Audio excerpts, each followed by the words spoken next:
বিসমিল্লাহির রহমানির রহিম।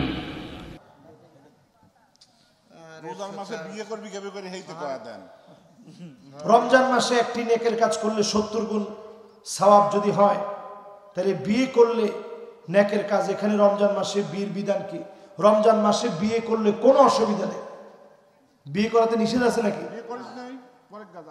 যদি বিয়ে করেন রমজান মাসে কোনো সমস্যা নেই। আপনার কাছে কি মনে হয় সমস্যা আছে? আল্লাহ তাআলা এই মাসে বিয়েকে নিষিদ্ধ করেননি। রমজান মাসে বিয়ে করেন, আমলের প্রতিযোগিতা করেন। রসুল নিজে কোমর বেঁধে ফেলতেন। রাসূলুল্লাহ সাল্লাল্লাহু আলাইহি ওয়াসাল্লাম সাদ্দা মি'যারা, কোমর বেঁধে ইবাদতে লেগে যেতেন। এজন্য ইনশাআল্লাহ বিবাহ শাদী করলেও সওয়াব। প্রশ্ন করছেন আরেক ভাই, হুজুর আলী রাদিয়াল্লাহু তাআলা নাকি নবী হতে চেয়েছিলেন, ভুল ক্রমে নবী হননি, এ কথা সত্যতা জানান।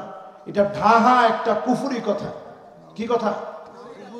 এ কথার তিল পরিমাণ যদি বিশ্বাস কেউ করে, ওই লোকটা কাফের, কোনো সন্দেহ কোনো সংশয় নেই। এই জন্য এটা কেউ বিশ্বাস করা যাবে না। আলী রাদিয়াল্লাহু তাআলা আনহু তিনি নবী হতে যাবেন, কি আশ্চর্য কথা! উনি নবীর কথা শোনার জন্য নত জানু হয়ে বসা থাকতেন। নবী কি ইচ্ছায় হওয়া যায়? আরে কথা কয় না, ইচ্ছায় নবী হওয়া যায়? নবী বানান কে? মাশাআল্লাহ। এবার শেষ, আলী রাদিয়াল্লাহু তাআলা আনহুকে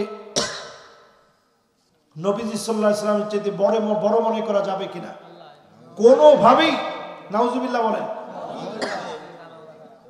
কোনোভাবেই নবীজির চাইতে কেউ বড় হতে পারে না। এমনকি কোন নবীও নবীর চাইতে বড় হতে পারে না। জোরে বলেন আল্লাহু আকবার। নবীজি বলছেন, আনা সাইয়্যিদু ওয়ালাদি আদম, সব নবীদের সর্দার আমি নবী। ওয়াবিয়াদি লিওয়াউল হামদ, আমার হাতের ভিতরে একটা পতাকা থাকবে। ওয়ামা মিন নাবিয়্যিন ইয়াউমা ইযিন আদামা ফামান সিওয়াহু ইল্লা তাহতা লিওয়াই, এমন কোন নবী আসে নাই যেই নবী আমার পতাকার নিচে দাঁড়াবে না, না দাঁড়ায় চলে যাবে, এমন কোন নবী পৃথিবীতে আসে নাই। জোরে করেন আল্লাহু আকবার। ইনশাআল্লাহ আব্দুল্লাহ ভাই পিতা হচ্ছে মজের, চরমাসখালী, 1 মণ পেঁয়াজ দিবেন।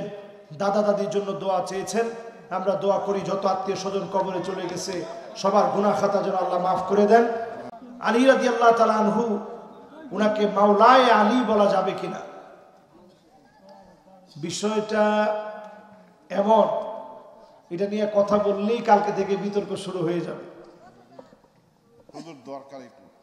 দরকার না? আলী রাদিয়াল্লাহু তাআলা আনহু উনি এমন সাহাবী ছিলেন, মানাকিবে আলী, আলী রাদিয়াল্লাহু তাআলা আনহুর জীবনের কর্ম বলতে গিয়ে সহিহ বুখারীতে হাদিস আসছে, হযরতে আবু বকরের 2টা চোখ বেয়ে বেয়ে অজর ধারায় পানি পড়েছে। আলী রাদিয়াল্লাহু তাআলা আনহু ছিলেন এমন একজন সাহাবী। জোরে বলেন আল্লাহু আকবার। যেই আলী রাদিয়াল্লাহু তাআলা আনহু নিজের দিকে তাক করে বলতেন, হা আনা যা, আমার দিকে তাকায় দেখো, আরে আমি কেমন আলী। যে আলী রাদিয়াল্লাহু তাআলা আনহু কবরের মাটি ধরে বলতেন, মাকানুকা তাহতা তুরাব, তোমার জায়গা হবে এই মাটির নিচে, মানে কবরে তোমাকে ঘুমাতে হবে। যে আলী রাদিয়াল্লাহু তাআলা আনহু এত বিনয়ী ছিলেন, ফজরের নামাজে যাওয়ার সময় ওনাকে শহীদ করে দেওয়া হয়। শিয়ারা ওনার ক্ষেত্রে অতিরঞ্জিত করে, বাড়াবাড়ি করে বিভিন্ন নামে ওনাকে ডাকে। মাওলা মানে অভিভাবক। যেমন আমাদেরকে আপনারা নাম বলার আগে বলেন মাওলানা, মানে আমাদের অভিভাবক, আমাদের অভিভাবক। তবে এটা কোনো আলেম বলবে না যে আমার নামে আপনি মাওলানা কেন বললেন না, এত বড় বেয়াদবি কই শিখলেন। এটা যে আলেম বলবে তারে আপনারা মাওলানা বলবেন না।